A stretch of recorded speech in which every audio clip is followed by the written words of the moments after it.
जय जगन्नाथ। पुणी थे मु आपनको स्वागत करुच्ची Geeta Panda food vlogs and more channel को।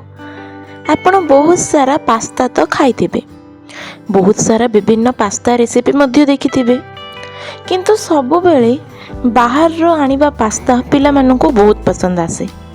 बट आमे जानी छंती जे बाहर रो पास्ता हेउची मैदा पास्ता, किंतु सेटा पिला माननको बनै कि देला बेले माँ मन बहुत कष्ट हुए कि पिलार देह खराब होबो। तो से चिंता आज आपण को आउ करने को दरकार नहीं। आज मु आपण पई नहीं आसी अट्टारे बनैबा वाला बहुत बढ़िया मसालेदार पास्ता। तो चलंतु आरंभ करिबा। फर्स्ट मु अट्टा बनै कि रखि देइथिली, पुणी जो प्रकार आपण अट्टा बेलुचंदी से प्रकार बेलिबे आ एमिति रोल शेप बनै देबे। किछि कष्ट नहीं एडा। आपण जदि रोल एमती बनै पारनांदी पेन कि कौन भी सरू जिनस रखिकी ता उपरे रोल करी करी चलंतु, पर से पेन किंबा को भी सरू जिनस ताको पुणी थरे बाहर को काढी देबे। किंतु एमिति रोल करबा बे बहुत इजी। तो रोल करला परे लास्ट को सेडा को चिपकेबा पई मु टिके पानी नेची। आपण भी टिके जदि पानी नेबे से बहुत भल से चिपकी जिवो। देखंतु हमर लंबा लंबा रोल हे कि रेडी हे गला। एबे ताको कोन करिवे, गोटे पतीले रे गरम पानी नेबे, ताको फुटेइला परे टिके तेल नेबे। से तेल रे आपण जहाँ से रोल वगैरह बनैतिले से सब गोटे गोटे करिकि पकेइबा। ता आगुरु टिके लूण मध्य निश्चय नेबे।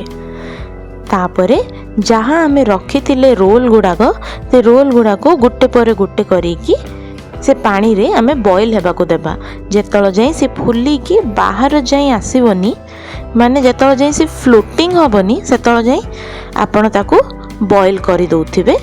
जेतल से फ्लोट होबो किंबा आपण को प्रकार जानिबे जे से जहाँ जिनस अच्छी जहाँ आमे रोल बनै कि रखिचंदी सेटा बहुत भल से हे गलानी।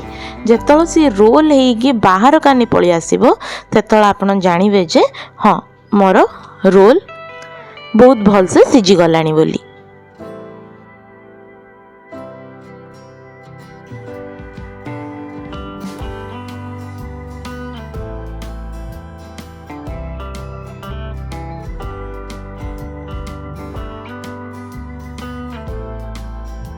देखंतु सी तार साइज रु डबल हे गलानी। ए टाइम रे आमे जानिबा जे हाँ हमर रोल जागो हे गला।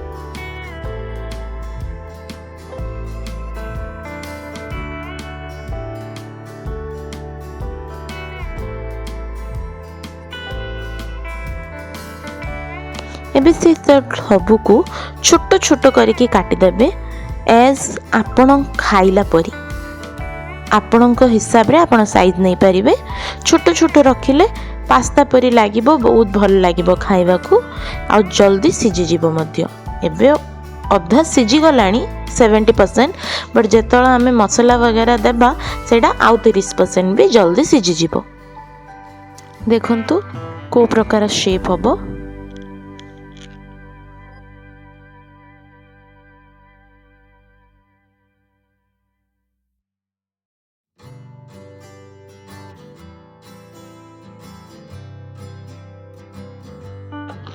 एबे आपण पियाज टमाटो और जहाँ जहाँ आपण पाखरे परिबा अछि आपण ताहा नहीं पारिबे।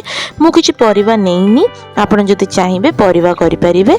टमाटो और पियाज को टिके ब्लेंड कर देबे। तापरे गोटे पतीले रे तेल और पियाज नहीं कि टिके सटे कर देबे। तापरे जहाँ ब्लेंड करिचंदी ताहा यूज कर देबे। आउ जहाँ आपणकर मसला मसली अच्छी से सबू को पकई कि बहुत भल से ताको घांटी देबे।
तापरे आपणकर जो पास्ता अच्छी से सबको भी से गोलई देबे।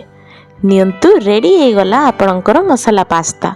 आपण जदि चाहिए विनेगर सोया सॉस और टमाटो सॉस पकई पारिबे। मु विनेगर और सोया सॉस यूज करछि बिकॉज टमाटो सॉस मु यूज करिनी। तो आमे टमाटो नहीं चंती ब्लेंड करी की। तो नियंतु रेडी हो गला आपणकर मसाला पास्ता।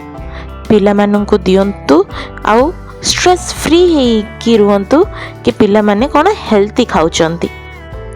धन्यवाद। पूरा लास्ट जाए वीडियो देखा, लाइक शेयर और सब्सक्राइब करने भूलिबेनी।